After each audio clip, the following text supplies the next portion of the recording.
welcome to the SheBreathes Soul Stories podcast, where storytelling becomes a catalyst for change. I am your host, Jen Gobrand, and on this show, we explore the transformative power of sharing our truths with one another. We navigate life's defining moments, and without letting them define us, of course, the victories, the challenges, and we uncover really the wisdom that's hidden within those experiences. So I'm delighted to be in the virtual studio today with my new friend, Catherine Sipher. Catherine is a poet, an author, a journaling advocate, and a remote piano teacher, which I think is so cool. Welcome, Catherine. Thank you so much for having me. Oh, of course. It's so good to see you. So you have a fascinating story to share with our listeners today. So I'm going to just invite you to jump in and share that with us. Yeah, so my story, I think the pivot point at the turning of my story happened in the fall of 2019 when some major things shifted in my life. And the way that I like to describe it is that the chasm that had always been in my marriage became visible. Mm, And that sent me into a tailspin. That combined with a couple of other life circumstances that were going on at the time really caused me to question pretty much everything about my life, who I was, what I believed, how I was behaving, how I was interacting with the world.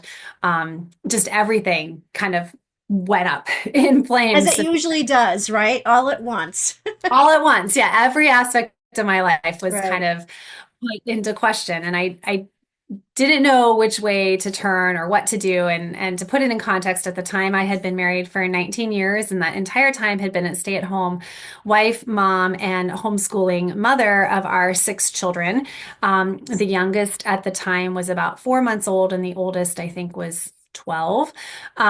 So there were, and then I have a child that had some medical crisis and complications as well. So life was full, to say the least, Right. and I was fully dependent on my husband financially, and I was in a community that was that had been my support system that had slowly started to degrade at that point and disintegrate. But I had some massive questions, and I had some big decisions that I had to make, and I wasn't really sure what to do or what I believed or what was what. I didn't even know which way was up. Right. So a friend had suggested that I start journaling, and I didn't even know where to start or how to journal or what to do. But I just opened up a journal one day and started writing. I was heavily guided by the book The Artist's Way by Julia Cameron. Oh, Don't it's know if you're familiar wonderful. with that book. Yeah. It's a great book, and it's like a workbook. I think a 12-week adventure, I guess you could Yeah. call it, where you do some readings and then there's assignments in there. And the two biggest takeaways for me were, one, to have daily morning pages. So the idea there is just stream of consciousness journaling. You just Right when write you wake up, right? Right when you right when wake you up. wake up, just Mhm. pour it Let out it on the out. page Yes. without judgment, just spit it out. And that became such an integral part of my life. And wherever I went, my journal was with me and within reach, like constantly. And I was writing. What I realized what I was doing was I was writing so I could hear my thoughts. Because up to that point, at least probably since I'd had kids, right? I wasn't even aware of my own thoughts. Yeah. And at that point, I couldn't hear my thoughts unless they were actually coming out through my pen onto the paper. So while I was bathing the children, while I was cooking dinner, any in Yeah. between moment, if I began to have a thought, I'd run to my journal and I'd Sweet. frantically scribble it down.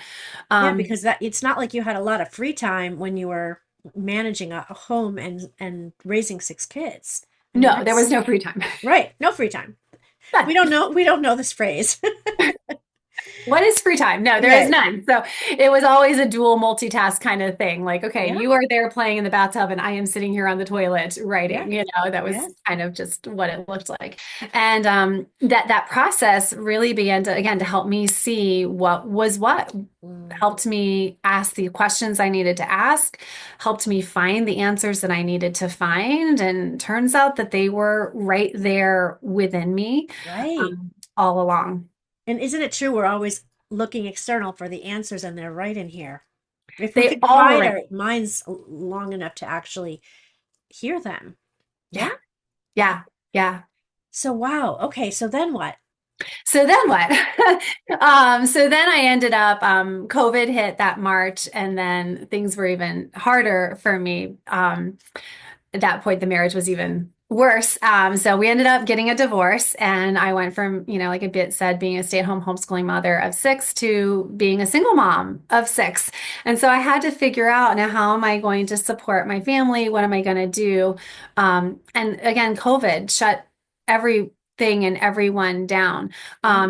And I still say that for me personally, even though the pandemic was horrible for so many people and so many lives were lost, it really was a beautiful gift to me because it allowed me to sever ties completely and cleanly, It's um, fresh. from people and communities. And as isolating as it was, so isolating to the point that in my journal, I was marking who I'd even spoken to that day outside of my family. Right. Is there anybody external to these four walls that even knows I exist? And that was really helpful for me to track. Yes, there is one person that knows I exist.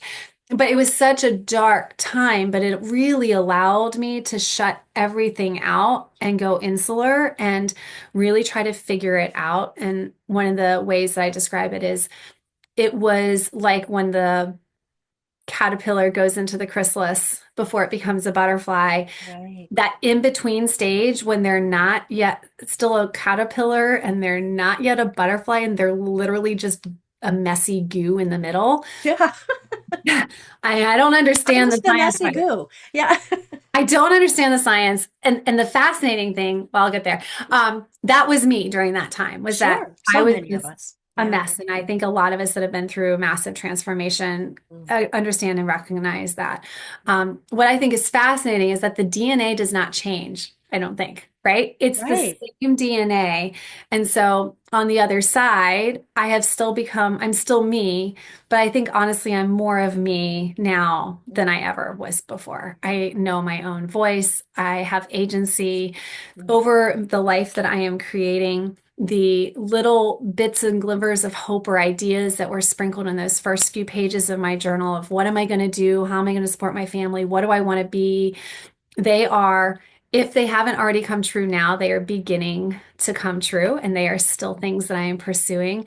And it's just beautiful to know that that story that I'm creating is because the hero within me has always been there. All I had to Right. do was release her and give her free Let her be out. Let her out. yeah, Let her be to do that. free. So I did end up getting divorced, and I part of my journey was then, yeah, right, how am I going to support my family? And I knew two things were true. One, I studied music as a kid and through college, and that had always been my first life passion, to play and to teach piano. So I returned to teaching piano, but because the world had shut down, Yes. I started teaching remotely, Which is trying to figure just out how, like in itself a interesting concept, right? yeah, Like yeah, I want to better understand, how do you teach piano virtually when you're not there with the person? I'm just so curious. That's a whole nother podcast for another day. it is. But right, like that presented some challenges. You Yeah, had to I get had to creative. yeah, I had to rethink how I teach, and turns out a lot of it's the same stuff, but we Yeah. just use technology slightly differently. Yeah. So we put screens, the short answer is we use screens on both our hands and our faces, so we still have that personal connection, but then I can see their hands and they can see my hands. And yeah, I've been doing this almost 5 years now Love that. virtually, and have a full studio, and I teach youth all the way through adults. And I especially love working with adults because they are in that transformation space. They are wanting to either begin something new, become something new, or reignite parts of them that they feel like they had lost once in their lives. And I so resonate with both of those aspects. Right. Wow. So that is quite a story. And I mean, I'm just like it just it fills me up because I can see in your face and hear in your voice how empowered you feel having moved through that journey, which was, a lot of guck and goo, like you described. But here you are, um, you know, in charge of every decision you make and every choice you make, and creating and having created the life that brings you joy, doing work that fills you up and brings you joy. And that just has to feel so good. Absolutely. Oh, it sure does. Yeah, Because the way that I was living before and the ideologies that I subscribed to were very suppressive. They were very much in fear of my own thoughts, as if my right, thoughts were the problem. right. And that I was always the problem. And so I really had to I break think they free. call that gaslighting. You were gaslighting yourself or Right. being Yeah. gaslighted. Yeah. Yeah, I was from people from the culture that I was a Yeah. part of, the community I was a part of, and Sure. then most of all, I've written and talked about myself because It's what I I mean. chose to ingest those ideas, Right. and some would maybe say that I took them to the extreme, and maybe I did. I still don't know if it was me and my personality taking some of those ideas to the extreme, or if that was the teachings that I was really receiving. Right. But either way, like it was partially my own problem, what I was allowing myself to the way I was suppressing my own thoughts too. Right. So Absolutely. I had to overcome all of that and really believe that at the end of the day, I mattered. And that my voice mattered and that what I wanted to do and feel and experience, all of those things, they were significant. They weren't to be ignored. Absolutely. So I happen to know that you took all of this experience and you published a beautiful book and shared these deeper parts of yourself. So tell us about the book, but also what that was like for you going sort of public with all this internal, you know, tr I'll just call it tragedy and trauma and transformation. Yeah, three Yeah, T's, right? the three T's. Routines. Yeah, so that's the second part of what I love that I get to do now. So the Yeah. first part of myself is I get to be this remote piano teacher, and then the second half of my life now, concurrently, I get to use my words to uplift and inspire other people in a couple of different venues. But yes, all those journaling pages.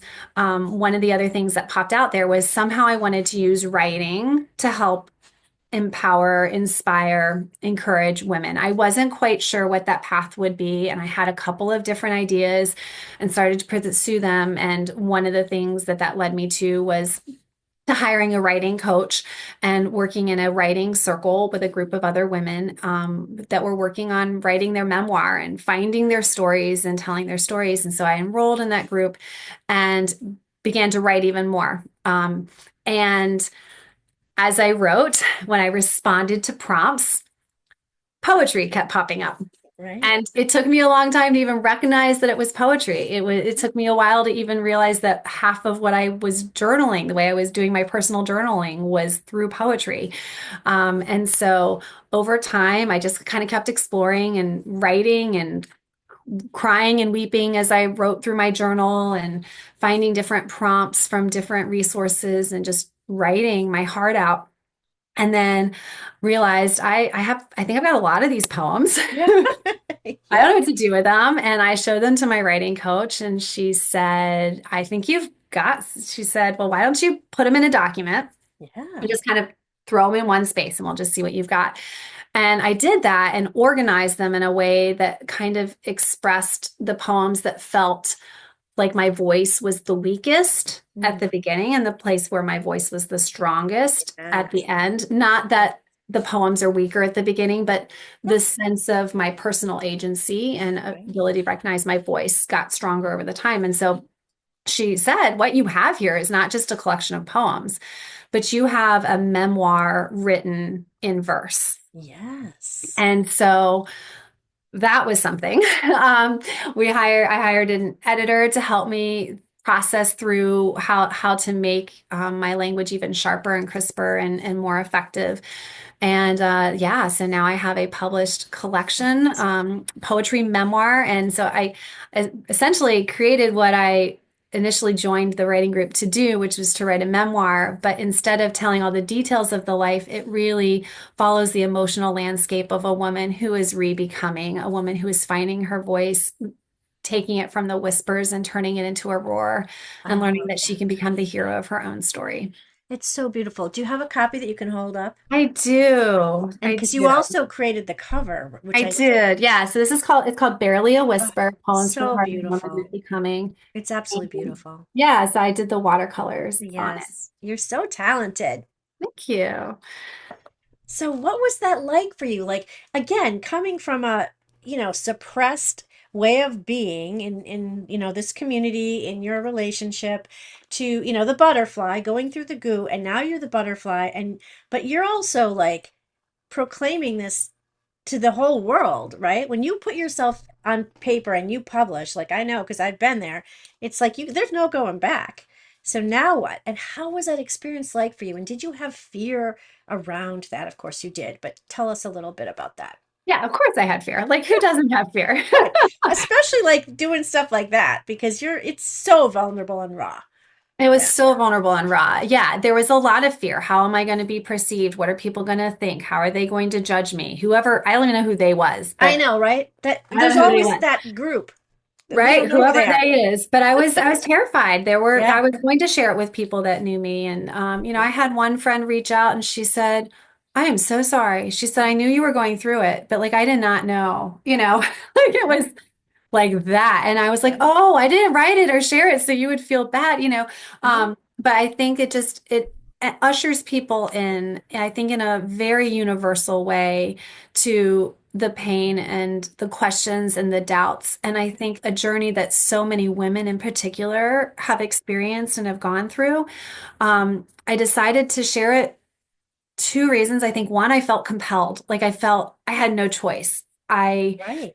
felt like my chest was going to explode if I just kept it in. And writing it was great and the process was beautiful. And I learned so much Yeah.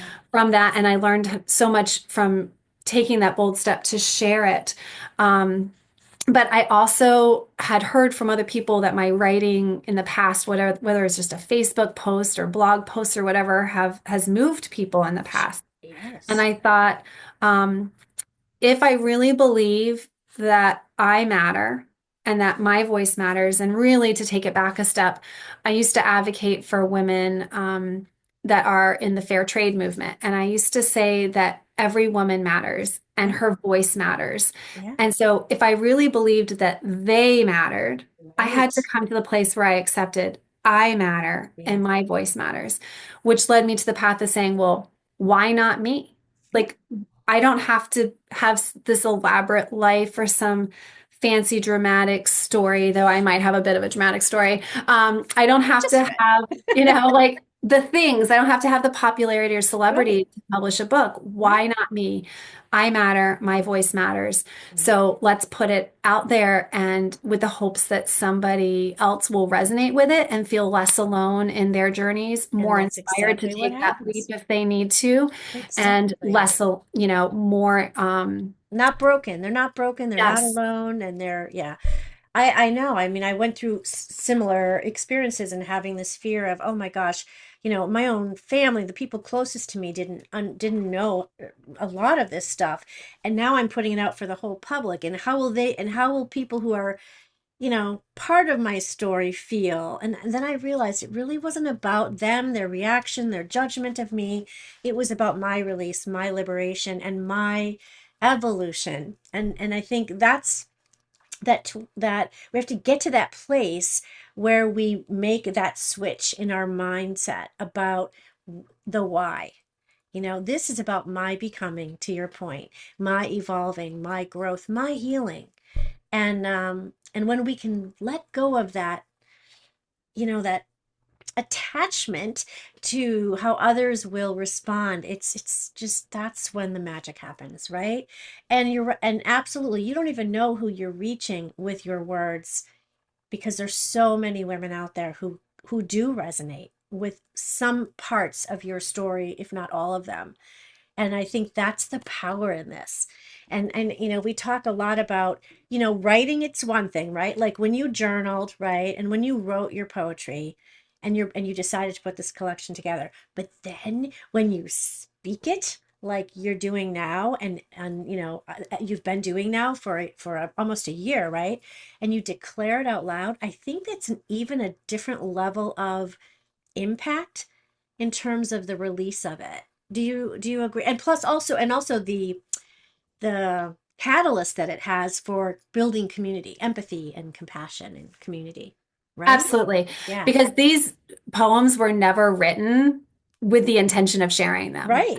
Again, I didn't even know I was writing poetry. I was Good. just writing my heart, and Yeah. trying to figure things out. Yeah. Turns out it was poetry. And yeah, so it wasn't like I sat down and was like, I'm going to write a poetry collection or a Exactly. poetry memoir. Yep. I just Same. Yep. yeah. So it's been quite the process to get there and to share it. And the beauty of it on the other side has been seeing people's comments and their reviews and Yeah. their connections. Or I just found out the other day that somebody in one of the Facebook groups I'm in, she's like, "Oh, I just received your book as a gift." I'm like, "What?" Oh, Um, so it's been knowing that people have said that they feel seen, they feel understood, they could journey with me through the whole book So there there's really power in that. And then that yeah. has really motivated me too to become now a journaling advocate where I am helping others use the power of writing. Not that they're going to publish their own poetry memoir, though they might, just to hear their own voice, to Right. find their own confidence, to find their agency, to know who they are, Right. and to be able to make informed choices for their lives so they can create the life that they want to live because it's so easy in today's busy society. And trust me, I get it. I mean, Oh, I yeah. can tell you all the things I have to do Yep. in a day or a week. It is so hard to carve out just a few minutes to think. Yeah. And if we don't do that and we don't connect with ourselves, how are we interacting with the people we love the most? How are we showing up in our businesses or in our workplaces? How are we making sure that the decisions we're making are in alignment with our soul? And how do we process whatever's going on in our heart, our community, our relationships, our world, if we don't have time to just make that little bit of a It's connection? so So I think there's so much power in yes. using writing as a tool because it slows us down enough to be able to hear and process our thoughts. Yes. It's just amazing. Were you, I know that this is a rhetorical question, but tell us about the challenges that you faced in this process of revealing some of these deeper, darker parts of your experiences, and how did you navigate those? I think again, it came back to the journal. I just came journaled through it. Here are my fears, here are my worries, here are my, what ifs, and I came to the place where I was like, well, what if happens? What happens? Like Right. people What's don't the like worst? me. I've already piled up a pile of lists. So get in line. There Yeah. are a lot of people that figure that out. What if people know me more? Okay, Yeah. great. What's the worst thing that happens? Like Yeah. becomes Maybe a great I get to success. stop hiding. Yeah. Right. Nobody sees it. I Like, know. no I big know. deal. Like, it wasn't about necessarily other people seeing it. It was about Yeah. me bringing it forth. Yeah. So, I mean, those were some of the ways that I worked through it. But yeah, there was definitely some fear involved. But at Yep. the end of the day, it really was, this is what I need to share and what I need to do for myself to take that step and stop living that suppressed, voiceless life that I was living and saying, here. I have a voice and it isn't a whisper anymore. Like I said, it It is a matters. It's a roar. roar. And how, oh gosh, I mean, I can't think of another word. It's yes, just to have to own that story, to feel that empowered and that whole again, right? Like this is all of me. This is what I've been through. It doesn't define me. It informs me. It guides me forward. And I think that's the place people need to get to be able to, you know, move themselves toward that freedom, towards that liberation, you know? Well, I'm just like so, first of all, I love everything you're doing and I'm so proud of you on so many levels. And I'm so grateful that you could come here and share this very uplifting story with our listeners. Tell me, how can people work with you? Where can they find you? How can they work with you? Maybe get involved in your journaling, writing groups, or the other things that you're doing. How does that happen? Yeah, so you can find the book, and I offer writing circles, journaling writing circles, and journaling guides and workshops. You can find all that on katherinesipher.com. And if you want to work with me as a piano student, you can find me there at Yes, blossompianostudio.com. that's amazing. So, any words of advice for women who might be listening to the show today who are like, "Ooh, I have a story that I want to share, but I just don't know how to get it out."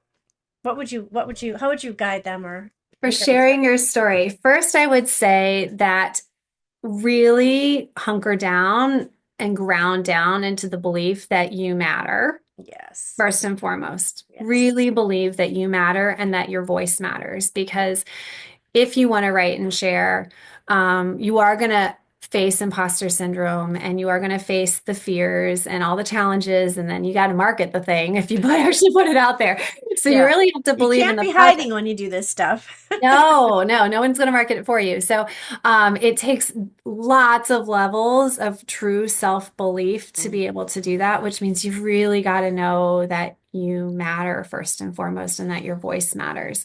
The rest of it takes care of itself, I feel, once you've crossed that threshold. And that's what I've experienced in the rest of my life too, is that once I really believed that I mattered, I believed that I could be the hero of my own story, because heroes come to save those that matter. They do. We have to save ourselves.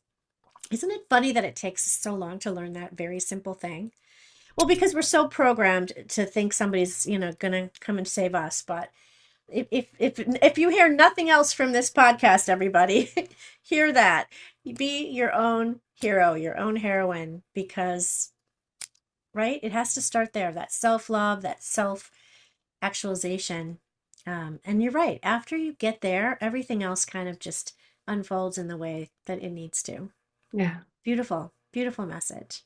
Thank you. I'm so honored to have you here. Thank you so much for your courage, both in writing and sharing all this in the world, but also in coming on here today. And I want to also encourage our listeners, if you have a story that you would like to share, to please reach out to me, JENN at JENNGULBRAND. That's jengulbrand.com. And we would love to have you on the show as well. So thank you again, Catherine. Keep doing the beautiful work that you're doing. Thank you to our listeners, and I hope everyone has a beautiful day. Thank you so much.